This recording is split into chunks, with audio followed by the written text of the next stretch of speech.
Hamas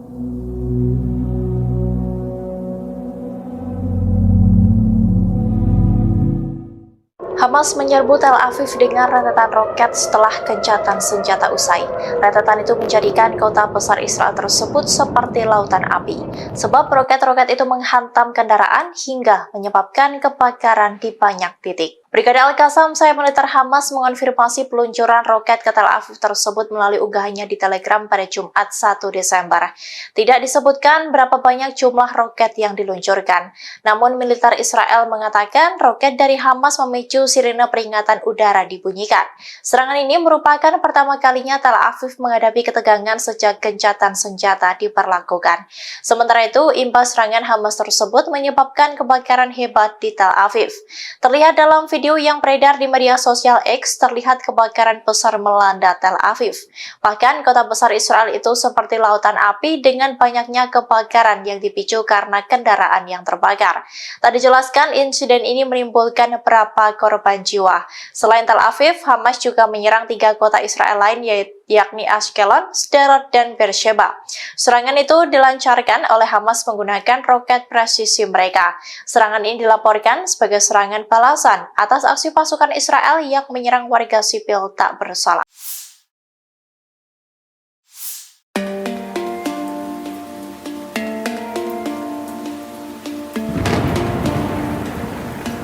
Tiga mantan Perdana Menteri Israel kompak menyerang dan mendesak Benjamin Netanyahu untuk mundur dari jabatannya. Mereka menilai Netanyahu tidak layak dan berbahaya dalam memimpin negara. Desakan tersebut menyusul agresi militer ke jalur Gaza Palestina yang pecah sejak 7 Oktober lalu. Tiga mantan Perdana Menteri Israel yang mendesak Netanyahu mundur itu diantaranya Ehud Barak, Yair Lapid, dan juga Ehud Olmert. Dilansir dari The Guardian, Ehud Barak mengatakan bahwa Netanyahu sudah tidak layak untuk memimpin Israel. Sebab menurutnya Netanyahu tidak dapat mengelola kompleksitas situasi yang terjadi belakangan di Israel. Perdana Menteri Israel lainnya, Yair Lapid, juga memiliki pandangan serupa. Menurutnya Israel memerlukan pemerintahan untuk memulihkan nasional. Namun hal itu tidak dapat dicapai apabila Netanyahu yang telah kehilangan kepercayaan publik itu tetap menjabat sebagai Perdana Menteri Israel. Selain desakan dari dua tokoh penting tersebut, kini ex-Perdana Menteri Israel lainnya, Ehud Olmert, juga turut menuntut Netanyahu untuk mundur.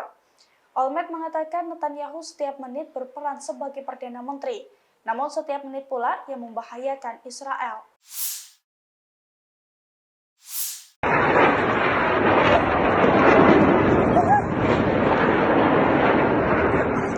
Pasukan Israel gagal mencegat rudal salvo yang diluncurkan Hamas dari Gaza. Pasalnya, lagi-lagi Iron Dome Israel error dan berbalik menyerang wilayah Tel Aviv itu sendiri. Serangan rudal itu diluncurkan Brigade Al-Qassam pada Sabtu 2 Desember di Tel Aviv.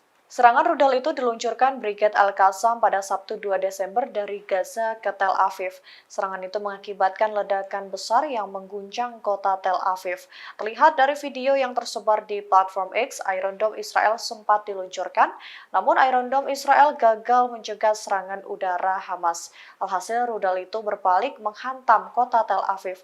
Ledakan dahsyat dan kepulan asap hitam tampak membumbung tinggi. Serangan itu dilaporkan mengenai sejumlah orang di Israel. Hamas mengatakan serangan itu dilakukan sebagai tanggapan atas kekejaman Zionis terhadap warga di Gaza. Sebanyak lebih dari 15.000 warga Gaza dilaporkan tewas akibat serangan udara Israel sejak 7 Oktober lalu. Jumlah korban jiwa pun semakin meningkat seusai gencatan senjata berakhir dan perang kembali memanas.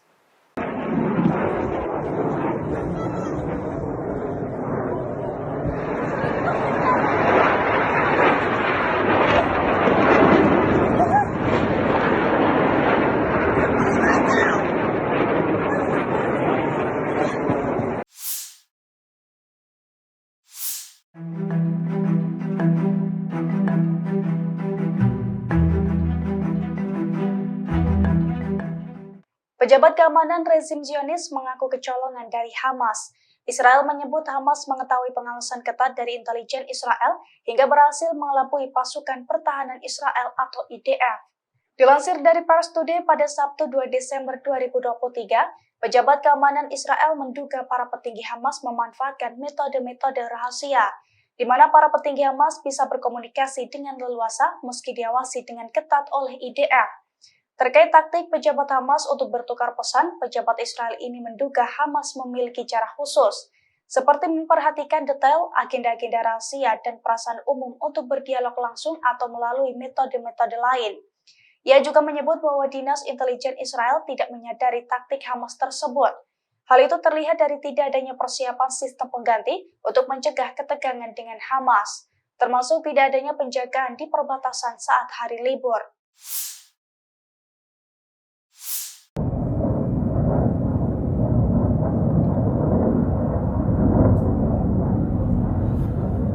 Israel menyerang ibu kota Suriah Damaskus menggunakan sejumlah rudal. Namun Suriah berhasil mencegat rudal-rudal Israel dan menembak jatuh sebagian besar rudal tersebut. Dikutip dari Al-Mayadin, Kementerian Pertahanan Suriah mengonfirmasi bahwa Israel melakukan agresi udara pada Sabtu 2 Desember pagi ini.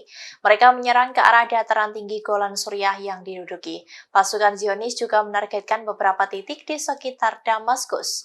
Israel juga mengonfirmasi bahwa mereka juga menargetkan wilayah di pedesaan selatan Damaskus. Kementerian mengonfirmasi bahwa pertahanan udara Suriah berhasil mencegat rudal-rudal Israel. Bahkan mereka juga mampu menembak jatuh sebagian besar rudal tersebut. Diketahui pada pekan lalu, Israel juga menyerang landasan pacu Bandara Internasional Damaskus yang berada di ibu kota Suriah. Akibat serangan itu menyebabkan bandara tidak dapat digunakan lagi. Pasukan Garda Revolusi IRGC Iran secara resmi mengumumkan terbunuhnya 2 jenderalnya dalam serangan udara Israel di Suriah. Serangan tersebut terjadi Sabtu tanggal 2 Desember malam di daerah Sayyidah Zainab di Damaskus, Suriah yang menewaskan 2 orang. Masing-masing Jenderal Rashid Islam Muhammad Ali Ataisyusyeh dan Jenderal Panah Takizadeh. Mereka syahid saat menjalankan tugas Islam dalam misi penasehatan di front perlawanan Suriah. Peristiwa ini menandai korban langsung pertama dari Iran dalam perang tersebut, demikian pernyataan resmi pasukan pengawal revolusi Iran. Namun tak dijelaskan apakah Iran akan membalas Israel langsung atau tidak. Serangan Israel ke Damaskus juga membuat murka Rusia sekutu dekat Suriah.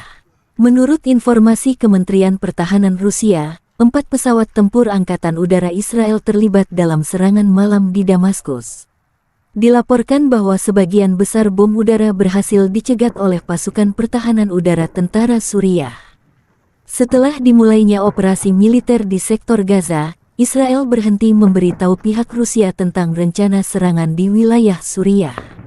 Israel dalam pernyataan resmi pasukan pertahanannya mengakui serangan di Damaskus Suriah namun tak secara spesifik membahas meninggalnya 2 jenderal pasukan pengawal revolusi Iran. Dengan tewasnya 2 jenderal Iran ini, ketegangan di Timur Tengah diprediksi meningkat pekan-pekan mendatang.